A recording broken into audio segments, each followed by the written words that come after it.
Welcome back to the Wedding Community Podcast. I am not in Illinois right now. I'm actually in the sunny state of Florida. We actually wanted to do this. There is literally a pool right behind me with palm trees, bright sun, and we were gonna do it out there, but it is kind of noisy. So we decided to come inside, but we'll maybe cut in a little shot of what we're looking at because it is beautiful out here. So today I'm joined by EJ and Teri. Thank you guys for being a part of this. Thank you for coming. Thank you for having us. Excited. Super excited. Thanks for taking time out of your day to do this. I'm trying to remember when we met and how we met. I want to say it was maybe just like a Facebook group or something like that, or it was actually one of the studios I freelanced for. Yeah. And it was their Facebook networking group. Yeah. Okay. And I think I was like, I want to make friends. Yeah, that's awesome. And we've been able to kind of help each other out. So you guys do photography and videography. So I've been able to shoot for you. You guys have been able to shoot for me. And we've just tried to help each other grow each other's business. But recently you guys moved to the sunny state of Florida from the cold, wintry, freezing Chicago. And so I would love to hear about how that experience has been so far. It has been joyous. The transition has been really interesting to kind of watch us take our business, our life, everything that we do and say, okay, we're leaving Illinois and we're going to do this in Florida. We did leave towards the end part of 2020, so the pandemic was still full on. So that's been an interesting transition. But for the most part, I mean, I think it's just been eye-opening, refreshing, and it was really needed. Oh yeah. I mean, on a personal level, anything 40 degrees or colder was winter to me. And by that measure, like half of the year, 8 months out of the year was cold. And you know, business kind of takes a dip in the winter in Chicago. And so we came down here, and the funny thing is now anything 70 or colder is winter to me now. Yeah, that's actually the ironic thing is we're filming on a bright sunny day, but we actually got in a few days ago and it was basically Chicago weather. Like we were comparing what we were going through here with what it was back home, and it was almost like the same temperature. It was cloudy and everyone was just like totally bundled up. Like I was even in like a winter jacket with a beanie, but then I still was wearing shorts because I was like, I can't cave in that much. I gotta at least have shorts. And so yeah, it's been some chilly moments, but yeah, I definitely like will say that consistency of, okay, it's probably not going to get any lower than 60 is wonderful. Yeah. Funny story. When we got down here, we were working the Super Bowl. One night I had training and we were working at night and it was 55 degrees with some wind and it was so cold. I called her to bring me long johns, cups of soup, coffee, gloves, hat gloves, everything I could get my hands on. But, you know, I'm laughing at myself because I know that 55 degrees right now in Chicago would be like summertime, flip-flop weather, right? You're out sunbathing right now. Yeah, so, you know, my friends are teasing me on how I went soft ever since I moved down here. It only took a couple months. Yeah. Yeah, does it take long to blend in with the locals, I guess, right? No, it doesn't. We got down here and I was looking for like tank tops and no one sold them. And they were like, yeah, we don't sell them this time of year. And I didn't understand it until like a few days later and I experienced it. Now, when I wanted a sweater, now I understand why you don't sell tank tops. We're going to talk about kind of that shift from, you know, Illinois to Florida. But before we get there, I would love for you guys to just kind of introduce like how you guys got started and how long you've been doing this and any other fun facts you have. You know, I've always been the creative one in the family. I take after my dad. You know, if I could see it, I could paint it or draw it or film it, right? And, you know, it starts all the way back when we were teenagers and we've got the first handy cam in the household. We're running around making music videos, right?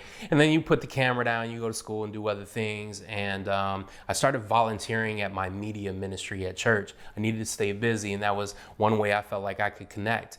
The director and mentor of mine was running it and was like, hey, you know, you got a natural eye, I can't teach. Come with me for the summer. So I filmed my first few weddings with him. At the end of it, I got my first camera. It was a Canon GL2. It wasn't even HD. At this time, I was still doing music. So everywhere I would go to minister in music, I'd bring the camera. And for practice, I would edit everyone else's performance and send it to them for free. So I'd just bring my camera everywhere, birthday parties, family events, you name it, and I would edit these little highlight videos and sow seeds, right? Just free. I just passion. I wanted to practice. And after the year was up, the phone started ringing. And we just never turned back. You know, she jumped in and she's like, all right, you stay behind the camera, you know, and I'll handle all of this stuff. And it worked out well. And, you know, we haven't turned back. Yeah, so for me, I started in the hospitality industry, working in hotels when I was 16, and I just stayed there. So I was doing events, doing weddings, and all those different things for the hotels. And I loved it. I said, well, I can do this. And so when we put our two minds together, he stays behind the camera, I answer the phones, I do all the paperwork, the logistics, making the connections, and just helping us figure this whole thing out. Yeah, that's awesome that you guys are tag teaming it like that. That's really good. How long has it been now since you guys started your business? 7, 8 years. Yeah. 7, 8 Wow. years ish ballpark. Yeah, about Flies, right? Yeah, it does. Yeah, it does fly. It does. It feels like it has always been. It was natural right from the beginning. So it's like when we get asked that question, we go, well, when did we actually just go? I mean, we did quite a few friends' weddings. Yeah. Again, just so we could learn, and away we went. Yeah. Yeah, no, I think, but it was probably like 2012, 2012 was maybe. Kristen and Jeff's wedding. Yeah, 8. So Yeah. 9 years, Yeah. almost 10. That is like proof of a quality studio when you know the first couple's name. That's great. I love that. Because like there's so many people I talk to, they're like, yeah, I don't remember the first like 100 or whatever anymore. And there's gonna be some of those, I'm sure, but that's awesome that you remember the very first one. Oh, I remember. I was in the bathroom of the resort drying my clothes with the hand dryer. It was so hot that day. Yeah, I He remember. did. He found the locker room, and Yep. he's like, I need to dry my clothes off. I mean, I was just soaking wet. Yeah. It's funny the things that you do to prepare for a wedding from experiences. Like even our contract, a lot of how that contract is formed is because something happened at a wedding. Yes. Like, I need to add that in now, you know? Oh, they didn't feed us anything. I probably should put that in the Yep. contract, Yes. you know? Oh, they had no plan for parking. I should probably figure that out in the contract too. So it's funny. And then even in my car, or in my case, there's usually like an extra pair of socks. There's like deodorant in my car. You know, like you never know what you might need or forget. Agreed. Yeah, I used to change shoes and socks right before the reception because I just started off. I didn't know anything about the importance of footwear, and I had the wrong shoes, so I would have to change socks and shoes just to make it through an the day. 8-hour day. So obviously weddings are a big part of your business. I know you guys do other things too. Do you want to share some of the other cool things you guys get to do? So when before I even started doing weddings, my passion was, music videos, performing arts, sports. Like that's kind of where I wanted to stay. So I wasn't able to let go of that. I got to hold that dear. So we do a ton of basketball, football, gyms, concerts, performing arts, conferences.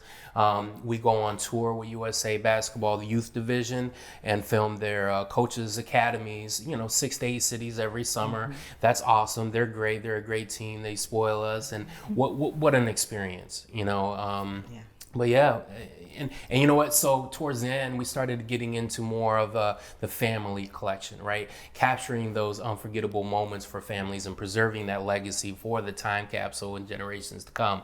What that would look like is, I wanted to get those family recipes from Grandma, but I didn't want her to just write it down. So we brought out the cameras and the lights, and we gave her own cooking show in her kitchen. So now we have Grandma making carrot cake and the lamb cake and those different famous recipes. I got Nona in the kitchen making her Easter pie, and that's been pretty cool. Yeah, they definitely took to that very quickly. Oh yeah, lights, camera, action, and they were in character. They didn't need much coaching at all. No, and I think also adding in real estate. Yep. We do have a couple long-term clients that are in other realms, sports and fitness, that we've even though we moved, we just had to send him back to Chicago to go work with them. So just being, what do you want to call it?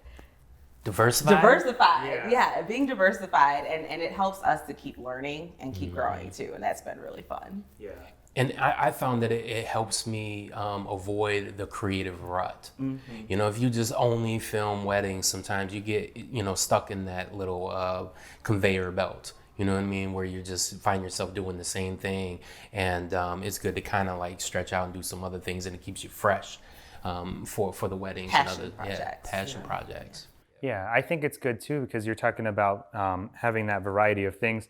That was huge last year too. Like I know for myself, having that, a little bit, I almost kind of look at it like different little buckets, and you're kind of putting a little bit in each bucket. And it's like I have my wedding bucket, my real estate bucket, my business video bucket, non-for-profit bucket. And the wedding one kind of dried up in a lot of ways. And then I kind of changed that bucket and add like a live streaming bucket next to it. And it kind of helped a little bit, but it still was struggling a little bit. But then the real estate bucket was like overflowing, there was just like, that was booming right now. And so I think that variety is so important because I know I have a lot of friends that do just weddings and they were really struggling last year. There just was no work for them and they didn't know what to do. And I was just so thankful that I had this variety of things I could do. It's like, okay, I'll kind of turn weddings off for right now and I'll jump into something else and make that work. And it really helped a lot. And that you nailed it. That was kind of a foundational point for us to be able to say it's okay to move.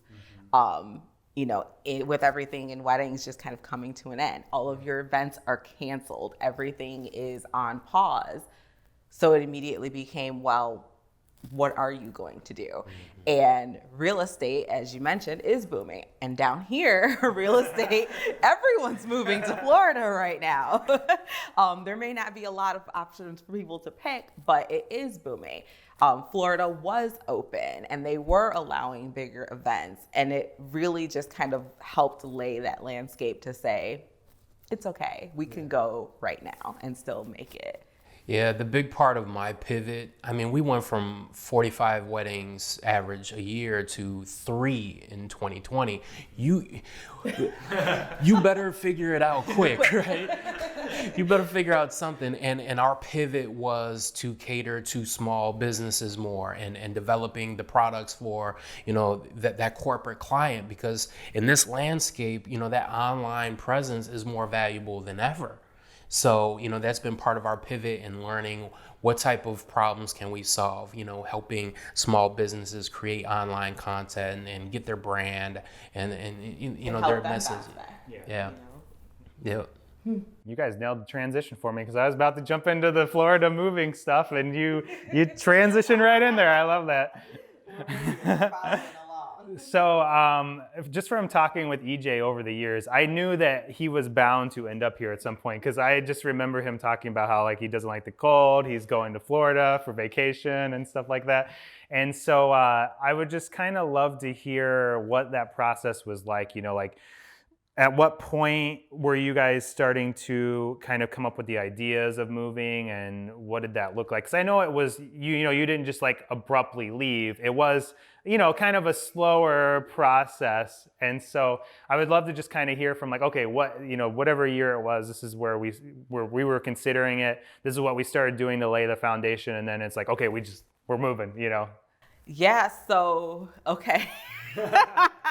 All right. So I love Florida. I've been coming here since I was a kid, the family trips and those things. And it was always between California and Florida. Well, we get together and we come down here actually to film a wedding. Someone flew us down and we did a wedding. We actually decided to go to church that morning. We stayed in Orlando. We drove down to Clearwater and went to church early where the ceremony was going to be, and we fell in love with this ministry. We met the people. We, just had the service there. There was just so many things, and we're like, okay, what's going on? And then just that family and that particular wedding, Bear and Kristen, was definitely very foundational, very pivotal, because at that moment we're like, well, this is where we're going to go to church when we live here. This is where we want to do weddings here. They actually built a chapel and they have a full marriage ministry that is focused just on marriage. The chapel is phenomenal. And phenomenal makes it sound not even that good. It's amazing. We stayed connected. We stayed connected after that wedding. We always reached out and we started following the ministry online. So we had been watching them online for 3 years before 2020 hit. So that was very, very foundational. And then we did another wedding. And then we did another wedding all down here. So we knew we had a good, solid portfolio to say, hey, we can at least market ourselves and stay connected. We became vendors on their list, so they started referring us. But I coached cheerleading back home, and I really wanted to graduate with my freshman class that would become seniors, and we would have these conversations. He's ready to go, and I'm like, just one more year, you know? And yeah, that was pretty much when we knew we were coming, and how we were going to do it, we had no idea. But when our lease was up in September 2020, I had this note on our fridge that was like, no matter what, we're moving September 22nd, 2020. Then March 2020 hits, and we're like, oh no. Now what? And again, I said it before, I do believe it was really just foundational, because everything had stopped at that point. And so now you're looking at it like, well, why not?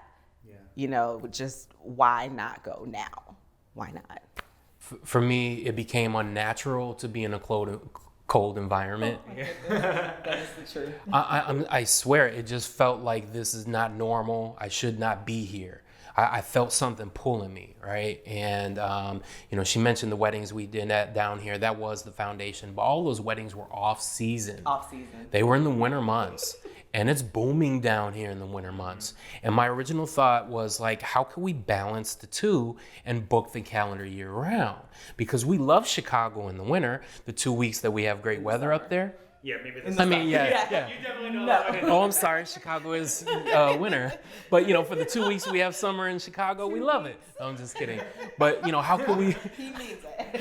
How can we balance those two? So I wanted a home or a rental property in both places, right? And we, you know, it's still in the process of figuring that out. But it just felt unnatural to be in that environment when it was cold. It was bad for business.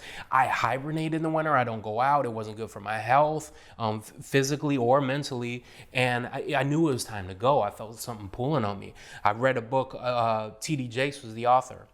The book Soar, and he uses the metaphor about the Wright brothers and learning how to take flight, and how they had to move from Ohio to the beach because the environment was conducive for growth. And I really felt that that was the case in our business. I really felt that we were being pulled to a new environment that was going to help us take our business to the next level. And I'll add, in 2019, so our original plan was to buy my parents' home. We're like, you know, my parents had a beautiful home, perfect location, but they've always wanted to retire to Arizona. Out of nowhere, they put the house on the market again, and by end of August, it was empty, moved, and they moved to Flagstaff, Arizona. So now the house is gone. It's not even an option. That was 2019. So we're looking at each other like, well, now what? You know, and then that was probably the second piece to the puzzle that was like, well, they left. But we, you know, every year it was like time to re-sign the lease, and it was like, all right, this is the last lease. And it went by for 4 or 5 years, and then 2020 hit, and we were like, well, what are we gonna do now? But we just took the leap of faith, right? We were like, look, we don't have to have all the answers. It's not gonna be pretty. I'm the planner. I can't lay out the plan and work it in these, you know, conditions, but let's just take the leap and we'll figure it out. And it was a great adventure. We sold everything. Bought a truck, loaded what we could in the truck, and drove to Arizona to visit her parents. And, you know, because of COVID, we hadn't been out to visit. We filmed a wedding in Flagstaff Mountains while we were there. It was breathtaking and awesome. And then we kind of made our way to Florida. We stopped in Dallas and did a couple gigs for a buddy that has a personal training gym in Dallas. And we crossed the state lines on her birthday. Happy birthday. Yeah, I know, right? Best present ever. And like she said, we're connected to the ministry. So we're listening to the Sunday service on, you know, that day, driving through Florida for the first time. And we found out that there was the last beach baptism of the year. Mm-hmm. And she wanted to go get baptized as a couple. So we literally jumped off the expressway, went to Honeymoon Island, and got baptized as a couple. After that, pulled up, 20 minutes before it was over. And everyone had known our story. They're like, Chicago. Wait a minute, Chicago. You're here. So what are you doing? Yeah, what are you here? Are you visiting? No, we're residents. All of our All our stuff stuff's is still in in the the lot. truck in the parking lot. And then afterwards, we checked into the hotel. In Yeah. the next few days, we went through our list of trying to find a place to stay. It was complicated. Everything's COVID complicated. Inventory wasn't available. We're living in a hotel, so we knew what we were looking for, the budget we were willing to spend, the area we needed, and we needed it available now. So sometimes God will just close so many doors, and the one that's left open, we're like, all right, thanks for making it simple. Right. Yeah. It's actually funny because the place that we picked, we had checked off the list. Like, no, that's not it. I hated the fact that the living room was off, the bedroom was off the living room. Yeah. And like, it just drove me crazy. I'm like, no, we're home. We work from home a lot. I don't want it. But this place kept popping up on the list, and they had every single thing that we needed in the budget. And it was literally the only one. And hearing stories from other people that relocate out of state during COVID or otherwise, where you can't come down here and physically see for your eyes, they got it wrong. They ended up in the wrong neighborhood at the wrong time, and they had a really bad experience. We're in a safe neighborhood. You can see athletes at the grocery store. Like, we're really happy where we're at, 15, 20 minutes from most things. Yeah. And this is our first stop of our journey. Yes. That's awesome. Going back, there's a lot there, but to hone in, I just love like the community aspect and how you guys were already getting connected before you even moved. And it's just kind of funny to me because I'm almost picturing like you guys have been, following this church for like 3 years. So it's like when you show up, it's like, oh, hey, Bob, like you probably feel like everyone. Everyone's like, oh, it's like the random Chicagoans like are here now, and were you here 4 years ago? Yeah. And so I just love that because I think that's so important because it could be very easy to just be like, all right, I'm going to move. This is what I'm going to do. I want to go to California or Texas or whatever the state is. And then you haven't built that foundation of community yet. So then it would be very lonely. And it's like sometimes stuff like that can take time. Like I even know like in Chicago, like I'm still building my network as it's like going on, and it's like, it's a very slow moving process. It's like, okay, there's an event happening. It's in 2 weeks. And it's like, so what are you going to do for like those 2 weeks? Like you don't know anyone else yet. And now you're kind of waiting. And I just love that you guys kind of set that up beforehand. So you had that groundwork there. And being on purpose about the relationships that we were building. You can come down here and do as many events or weddings, and there's a DJ at every one. There's the photographer, there's, a coordinator, and you could have all their emails and all their phone numbers, but, the relationships are important to us. And so we really wanted to make sure that we were building good relationships, healthy relationships, fruitful relationships, and fun ones, we want to have fun on this journey. And making, more deposits than withdrawals into those relationships. The ministry that we filmed that we loved it. So we did a little quick montage for them, to advertise their wedding chapel, the couple of photographers that we shot with, we really clicked with, so building those relationships, are pivotal when you're making a leap like this. And that's what's great about photography and videography is we kind of hold the content that they could be using, and it's a lot better than that cell phone video they took like while they were at the place. So I think anyone is going to be grateful for that. Like I always check in with a venue or all the other vendors and be like, hey, I have all this great content. Can I put something together for you? And 9 times out of 10, they're like, yeah, of course. Like this would be awesome to have, whether it's the photos or video or whatever, they're just so happy to have that. And that's going to really help build those relationships because especially if you're just doing that for them, like you're just like, hey, I just want to like be nice. I want to give this to you. Here you go.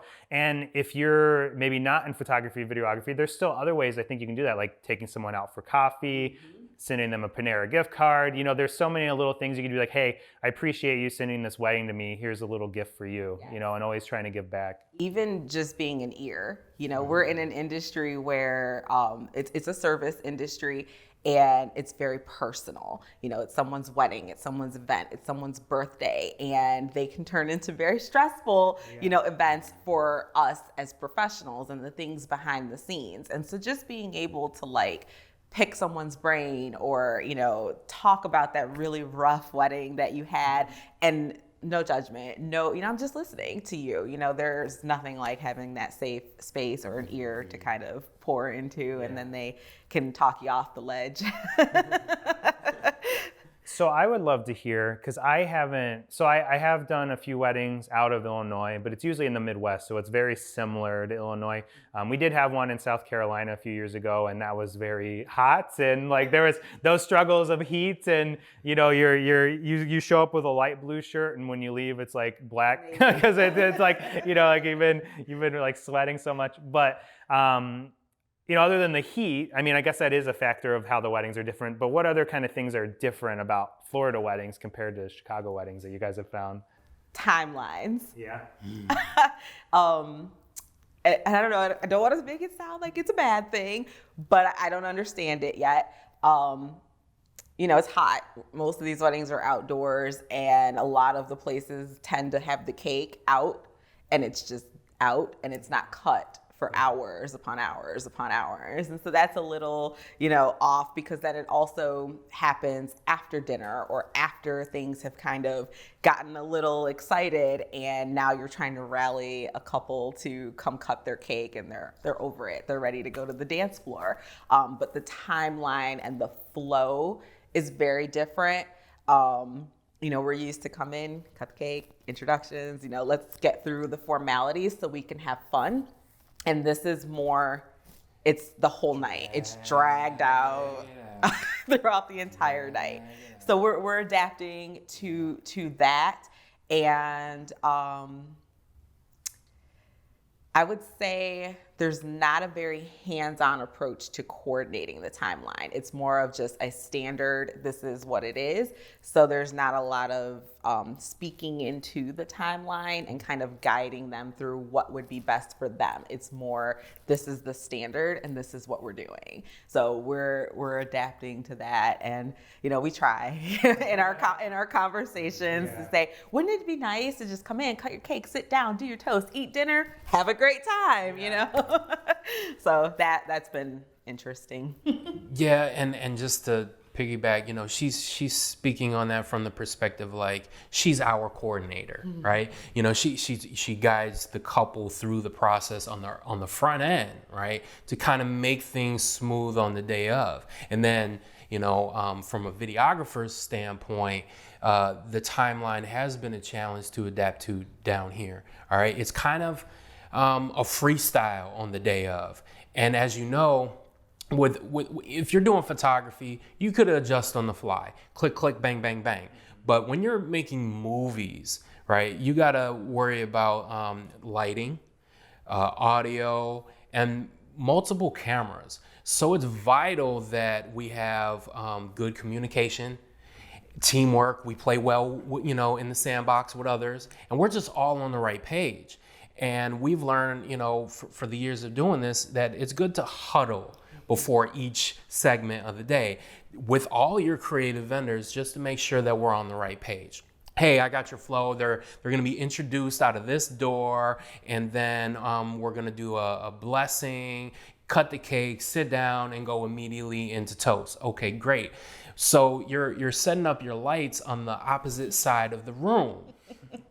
And your cameras are on the opposite side of the room, so you could easily pivot and transition for those toasts. And when you talk and you're on the same page, and then they're introduced, and automatically he transitions into the formal dances that are on the opposite side of the room, that creates a challenge for us to uphold the quality standard that we promise our couples, that it's going to look good, it's going to sound good, right? So it's been a big challenge to get that cooperation, the communication and teamwork, because everything has been a free-for-all or a freestyle, or no one knows what is happening. And then, okay, well, all right, there's no coordinator and no one really has a flow. So she'll step in and say, all right, this is what we do. And then when there's pushback, or it's, you know what it's like. When, listen, it's always best to get those formals out of the way and just let it go, because it's always harder. You run into so many challenges trying to corral your people back and settle down for the dances, or get their paid attention for the toast and things of that nature. People disappear, then it's hard to reel them back. Well, we take breaks and potty breaks too, you know what I mean? So you run into the challenge of, am I in the room when you decide to jump on the microphone and say, hey, we're doing toast now, when I wasn't expecting it? So that's been a big challenge. I also think a lot of it too has to do with the shift from COVID, because a lot of the weddings that we're doing are smaller. They are not in your typical venue locations. And even when they are, the venue has made a shift because it ends at 8 o'clock now versus 10. And so I understand that there are a lot of changes. It's the lack of a coordinator, or the lack of someone to be the point person. On our questionnaire, we ask our couples, who is that go-to person? Not you, because they're very quick to fill themselves in with no, I need someone else who you're going to allow to make a decision for you when it's 8:50 and you want to do fireworks at 9 and no one's around, to set up the fireworks. Yeah. So who do we go to? So I do factor in that everyone's making those adjustments and we've done weddings down here before and have never experienced it. So I feel like it's just a lack of everyone understanding what to do with this new formality of weddings. But it's not benefiting the couple. It's turning into a battle of who's gonna go next type thing. So yeah, we're like, we think the formula of success is like everyone stay in their lane, right? And just communicate, right? But there has to be, some consensus of what the game plan is, and from everyone. Yeah. So what we're going to do moving forward is, you get the information and you reach out to the DJ, you'll reach out to the photographer, and you'll reach out to the couple before the day of. But now we got to take it a step further, where we might actually suggest a conference call with all the key players. Let's make sure we're on the same page well in advance. This is how we suggest the timeline be handled. What do you think? What do you think? Okay, well, what's the compromise, right? Just so that we're all on the same page even before we get to the wedding, because doing it on the day of with those quick huddles isn't getting it done. Right now, that's not working. Yeah, so just taking it a step further, reaching out to those people ahead of time, more so than we've ever done in the past. We're hoping that will be a successful attempt to make that relationship, get everybody on the same page, so that it's a better experience for the couple on the day. Yeah. And I think the good and bad about weddings is they're so far out. So it's like, now this though, so you can start preparing. It's just, you might not see the fruits of your labor till maybe next year. But I think it's really important. And I know for myself, when I started, I would wait till last second to kind of reach out to everyone, a few days before, send that email to the DJ or the planner, and reach out to the couple, hey, what's your timeline, And at that point, they're so set on what's happening. So it might be this terrible timeline, and it's well, not much we could do now. So I'm always kind of planting seeds, even when I do the first consultation, even if they don't book me, if I hear red flags, I give them that information then. And one hang up that happens a lot are first looks. And you guys have probably seen this, where they don't want to do a first look, but their ceremony and reception are literally 30 minutes apart, and there's no time for photos. So I always give them the illustration of when I've seen it go bad, and it's so here's what happened. I'm I think your schedule is great, but here's what I've seen happen when that schedule's like that. And I'll walk through it with them, okay, well, now you have no time to do photos of the two of you, so we're gonna have to bother you during your cocktail hour, or we'll have to bother you during dancing. We're going to be interrupting you all night, and it's you can't enjoy your full night because you got to do these things because they are important. And then it makes everyone mad, because the planner's mad because the photographer's outside, and the DJ's mad because he wants to do this song but the couple's outside, and so it's this mess. So I always tell them that, but then sometimes I still get this pushback of well, we just don't want to see each other before the ceremony. And so I'll use an illustration from my own wedding, where we did a first look. and it was like super great to have that intimate moment together. But it didn't change the ceremony. Like I was still a hot mess during my ceremony, and so it's almost like you forget that even happened. So it's like, and then when I tell them that, they're like, okay, we'll consider it. And then when I talk to them, 6 months later to kind of get an update on how things are going, they're like, yeah, we're doing that first look. And it's just like kind of planting those little seeds instead of just like the week before, like, hey, you guys should do a first look. And they're like, no, we're not doing that. So yeah, they don't want to have to make those changes the week of, because again, everything's trying to come together at that point. It's hard, but it's a journey. Yeah, definitely.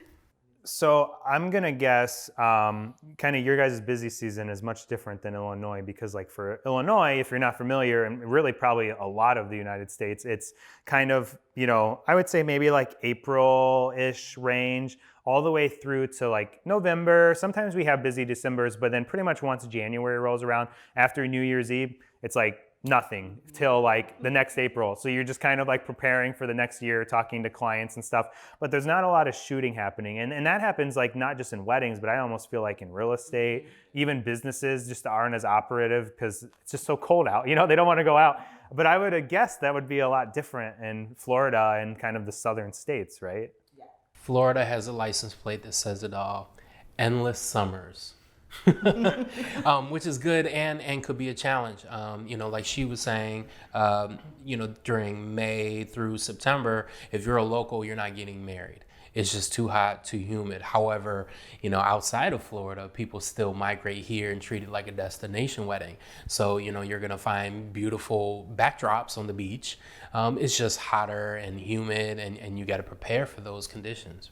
Yeah, it's a different, being able to have the destination weddings in your own backyard has been pretty cool to, start talking to the brides. I mean, they're from Minnesota, they're from Chicago, they're from New York, and they're coming down here and filling those times that the locals are not, which is completely opposite. No one's coming to Chicago in November, December, January, February to be like, I want to get married in the snow. No, they're like, I live in that too. I can do that at home. So that's been really interesting to see that if we do it well and do it right, we could work all year long, and we could not have those big fall offs. The high point here is the winters, up north. So October to April, that's their wedding season. So adjusting to that, we moved here right in October, and we're like, oh, go back to work. Okay, so that was kind of cool. So I'm looking forward to, this is a destination spot and being part of that. And that's been huge. We moved down here in October, which is their peak season. Mm-hmm. And it took us a couple months to get ramped up. But, we're in March and it's basically booked up. Mm-hmm. April is booked solid. We just got finished doing our first triple header weekend. So it's been a pleasant surprise in that regard, that if we were back in Chicago, businesses aren't open yet. The wedding industry hasn't bounced back yet, and you're in the off season. So, we're grateful for that, because, it wouldn't be that way if we were still back home. I also like that. When you say Florida, it genuinely is Florida. You say Illinois, they're like, well, where are you? Are you in Chicago? Are you in the suburbs? Are you? So, one of our weddings was in St. Augustine. That's 3.5 hours away from here, but that means nothing to the couple because they also drove 3.5 hours to go be, on the beach. And I am enjoying that part. In a few hours, you could be in any corner of the state. Yeah. And that's been pretty cool. That's been cool. Yeah, that's one thing I've noticed, because usually when we come to Florida, we'll fly in, we kind of pick one spot and we stay there. So like Orlando or Fort Lauderdale. But like we drove in this time, so we've explored all these different areas, and it's so cool because like with Florida, there's all like every town kind of has its own flavor and unique vibe, and they're all so close to each other. Whereas like in Illinois, we were actually talking to someone and we were joking about this, but you kind of have like Chicago, you have Springfield, we get part of St. Louis, and then it's just kind of like cornfields, like and some of that has its own character, but it's not like every suburb in Chicago kind of has its own unique flavor. If anything, they're all kind of like carbon copies of each other. And I think that would be cool because it kind of allows for more unique backgrounds, whereas like someone might be like, oh, I'm getting married in, what's that island? Or like that. Even like the difference between Tampa and Clearwater. Right. Okay, it's a 30-minute commute. that's nothing. You go over 30 minutes without traffic. And you could have the Tampa River and downtown all in, or you can have the beach, and that's been pretty cool to we either go left or right, and you're going to get either or, the city feeling or the beach feeling. I feel like we've had three primary backdrops here: beach, barn, or skyrise. Skyrises, yep. Yeah. But the beach and the barn is like boom, boom, boom. Beach and the barn, beach and the barn. Florida has, I don't know if anyone's familiar, but it's agritourism. So to help the farmers, the orange crops went bad years ago and all those different things, they allowed for them to turn their barns into event venues. So you literally, like in Brooksville, Florida, there's 6 just in a 5-mile stretch, and they're all beautiful barns that, their crops are gone. Some of them are still doing some light farming, but for the most part they don't have their crops anymore. Now they have these amazing venues and they live on the land, and I mean they're gorgeous. They're absolutely gorgeous. So that's also been cool to experience, the fact that they've saved their business with weddings. And being able to do that for families has been pretty cool to watch. Very cool.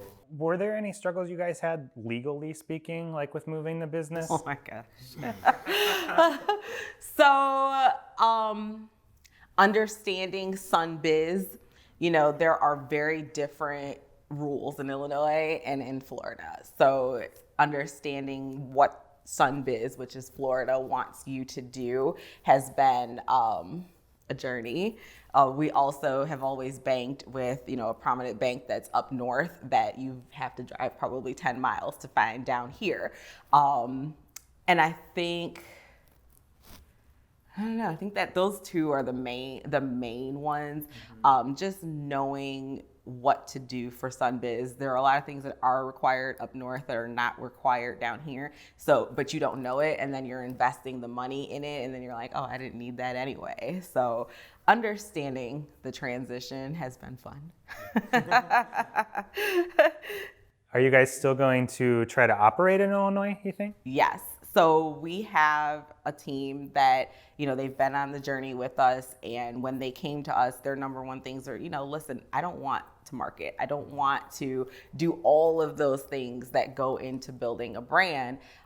So they've been with us for so long, and we've been booking their calendars. So in that conversation, it's like, I understand. We still want to, put food on the table. We still want to work, and we can still do that from wherever we are. And yes, definitely. Yeah, having the team still, and I mean, Chicago will always be home. Our families are still there, and we consider our team our extended family. Where friends have just become family. And we have loyal clients there too that over the years have become family. So it's good to know, it was peace of mind to them that there won't be a dip in the quality or the service because they've already been introduced to the guys that I was able to plug and play. And then for some of the projects, I'll just fly in and do it. But most of the editing is still done by me here. And we could ship a hard drive or upload it online. So there hasn't been a big hiccup there. Kind of legally speaking with that, is there anything that changes with that, or do you just get to do business in Florida and then so when it comes to taxes and stuff, it's all in Florida? Or is there this mix you have to do? You have to do the mix because Florida doesn't have state income tax. Okay. So there's that. And then also for 1099 employees, I mean, it's a completely different realm down here, because most of Florida is tourist. So the approach to payroll and all of those things is very different. Yeah. So yes, there is definitely going to be Illinois and Florida. Florida doesn't require you to change your LLC in any way, shape, or form. They just need copies of what you have, and then you go through Sunbiz, and you can do business in Florida. Whereas in Illinois, it'd be completely different approach. Yeah. It's funny, I've set up stuff in Illinois. I actually can't even tell you what you do. There's so many steps. There's so many steps. Yeah. You're like, yeah, it's done. Very expensive, and you don't know the process. You just know that you did it, and you ask the one question, am I good? You're good. Down here, it's more, fill this form out, here you go. It's on our website, and That's it. So at first I thought, oh my goodness, how am I going to navigate through all that paperwork that Illinois had? And then I very quickly learned it's not like that. So this is all really good. Thanks again, guys, for being a part of this. If someone's listening to this, I wouldn't be surprised if they're very encouraged to move somewhere that's warmer after listening to this. If they are, what would you say? What is some final last advice you would give of what they should do to start preparing to make the move? And yeah, just any last kind of words you guys have. If you want to relocate your entire life somewhere that you've been all your life, or even just you need a fresh start, the first thing is you really have to believe that it's possible and really know that it's possible. Because if you don't believe it, you could work all day long, you could do whatever, and it's just never going to happen. The next part is don't be afraid to just go and see it. We had connections here that we were able to email or send a text message and say, hey, what about this neighborhood? Look us up on Facebook. I join the Facebook groups. Ask those questions and don't be afraid of, the answers, but ask questions. And then the last thing is whoever you hire to move your things,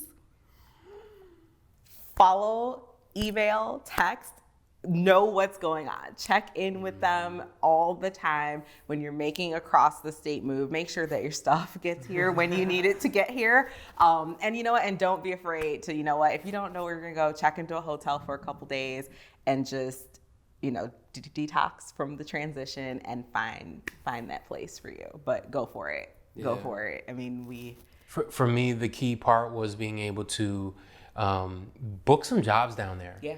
Right? Jump on the Facebook groups, market down there where you're trying to go, do some jobs down there, make some relationships, reach out to people, cold call, call some venues, call some people, make those relationships. And because they're going to help you, especially during COVID where we would have been down in Florida a few times throughout the year and we could have scouted to buy a home. They were able to navigate the yes and no neighborhoods, which is huge. A lot of places are being renovated where, you're fine on one side of the street, you go on the other side of the street and is a big no-no. Yeah. Right? So book some jobs down there, get the lay of the land, build those relationships that, and cultivate those relationships. They're going to be vital to helping you, right? Because they're local. And, just believe in yourself. Yeah. And if you believe that that's where you're supposed to go, put your blinders on, stay focused on making it happen. And for me, I'm the planner. I like to write the vision, make it plain, and then work it. And it's not always gonna work that way. Sometimes you just gotta rely on faith, that if you take the leap, you believe in your talent, your gift, your work ethic, that you're gonna make it work. It's gonna come together. And even for those, that aren't in our industry, because I know I see a lot, well, I don't have a job yet down there. And I know Florida, Texas, there's a couple other places that they want to see, that job letter or that offer and things like that. We got down here and we worked at the Super Bowl. Yeah, just once you're here, there's just the opportunity. I also feel like is out there more that we were able to kind of reach and grab some things. So go for it. If you've got savings, even if you only have a little bit, it doesn't take much. Just believe that you can do it and make it happen. I mean, we went down here, we totally miscalculated everything. We thought, well, we'll sell everything. It's cheaper just to buy new, right? We got down here, COVID supply chain is totally locked up. So we move into the apartment, there's no furniture, and there's no furniture in inventory anyway. You go to IKEA and Ashley, wherever you wanted to go, there's just no furniture. And I was gonna put it on the credit card, right? So now there's nothing out there and we needed a bed. We couldn't sleep on the air mattress anymore. So, that was a challenge, but you just have to embrace it. Let go of the stuff you can't control and make lemonade. Get accustomed, get in a mindset that you are here to make lemonade, and you'll get through it. Our box was more than a month late, so now we got to buy clothes. Now we got to buy certain things in the household that you need that, I have it actually. It's on the way. It was actually supposed to be here. So you got to have a little buffer zone because it won't go according to planned. Things aren't always punctual as we'd like them to be. And you got to be able to know when to unplug and how to woosah. What is your peaceful moment? What is your retreat? Because you're going to need it a lot. 10 minutes just to reset and just realize, like, let go. I can't control this anyway. It's not worth being stressed out about. Keep the main thing, and everything else will fall in place in due season. We resulted to Facebook Marketplace to furnish our apartment, and over the time, we've collected those pieces, and it's great. All go together. Yeah, it's great. But don't live by fear, man. No. Take the leap, do it, and it's gonna work out. It will. It's part of your story. Go for it. That's what makes the business, right? Yes. Those hardships. Yes. It's not anyone you see that's successful, they didn't just like fall into it. There was something that came with it, and you pay for some things, but at the end, they're all learning experiences if you see it that way. And don't be afraid to start over fresh. Like we knew coming down here that we were going to reboot the company and give it an entire facelift and a rebranding. And it was kind of refreshing and exciting to say, fine, COVID, whatever, Chicago, we got a chance to start over fresh and just reboot it. And that's been an exciting process. Going off of that real quick before we wrap up, you're talking about rebooting the business. What has it been like kind of shifting your marketing and branding? Because I would assume couples here are a little different than Chicago couples, and the way you speak to them and what you show to them is probably different, right? So I took the approach of focusing on the weddings and things that we already had. And then we put Orlando and Tampa on our website like 5 years ago. So it was always already, kind of manifesting itself. But when I do speak to them, I don't even show them other states. I don't show them, here are these weddings. And then the venues, we were blessed with that too, that the venues that we did are like venues that people want to be at. So they're like, oh, they were there and they were there. And so when I would Facebook, in all the Facebook groups, and then posting only those Florida videos, that has been huge. And then, like I said, the one location did have us on their list, so that was very helpful as well. And for me,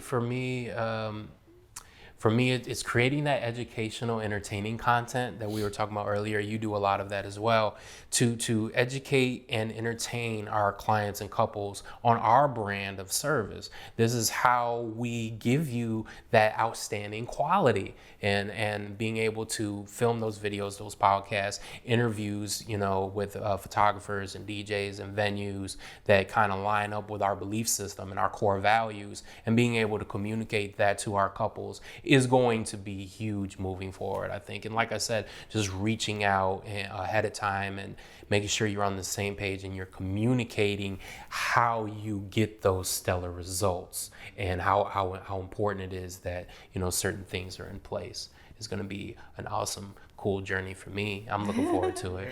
Yeah, I think it's pretty cool though too, because we're in a place where I would say probably 40% of the weddings they're coming from another state as well. Yeah. So, we can relate to hey, I'm trying to plan this whole thing from Minnesota. We're like, no problem. We just jumped in the car and left one day. We can help you with that. So there's not as much detail. It's really more of they have big vision because they want this Florida wedding. So that's pretty cool. See, I've always been about assembling the dream team or our own Avengers, right? So like you got Hulk, you got Iron Man, you got Thor, and they are beasts by themselves, right? I feel like our quality, we're beasts, we're the juggernauts. So serious. right? But I've always been about the experience for couples. So I want to team up. I mean, it's good that we offer photo and video, and on the day of, she's a great coordinator, right? But being able to add some, some superstars, superhero DJs to the mix, and some superstar hero venues into the mix, and now you have this cohesive team where you have camaraderie, you have the chemistry with one another. We're on the same page. You could refer them out, and it's just going to be a great experience both for the couple and for everyone involved. And when they assemble. Yeah, when they assemble. It's like, we're world changers and savers, right? How long were you waiting to use that one? Oh my goodness. I can feel it bubbling up over here. So like, quick story. So, we're the A in Armor. We've been trying to get a similar Avengers A for our name. We want it metallic. I don't know, we've probably sent it to like 20 graphic designers, and I feel like we're speaking French and like no one's getting it. We're like, we can't steal the A, but we want our own A. Our own A with film, and we have this whole thing, and it's and hilarious. like Armor Enterprises, like our whole vision is to protect your unforgettable moments with excellence and love and care with 5-star service. So we want that shield reincorporated with the new branding. So that's been It's been a journey. For context, before we started here, EJ put in his notes that he's a Marvel fanatic. So I was like, if you could throw that in somewhere, feel free. And he found his way. So. Figured it out. I was like, wait, what's that? Oh, okay. Good job, when he said team, I was like, oh, here we go. I love it. I love it. Good job, honey. Good job. Awesome. Well, if the viewers or listeners want to check out your guys' awesome work, where can they find that at? So they can go to armorenterprises.com. We're on Instagram under Armor Video and Photo. Facebook, same thing, Armor Video and Photo. And really just call us, text us. You can call, you can text, you can FaceTime if you don't know. So anyway, and then they can call us. We still have our Illinois phone number. We also have a Florida one, but just look us up under Armor, you'll find us. Great. Awesome. Well, thank you guys again for doing this. It was a lot of fun, very informative. I learned a lot. So if for some reason I ever move, I'm going to know what to do now, which is great. So, so awesome. Thank you guys again. Thank you. Thank you. So much fun. Yay.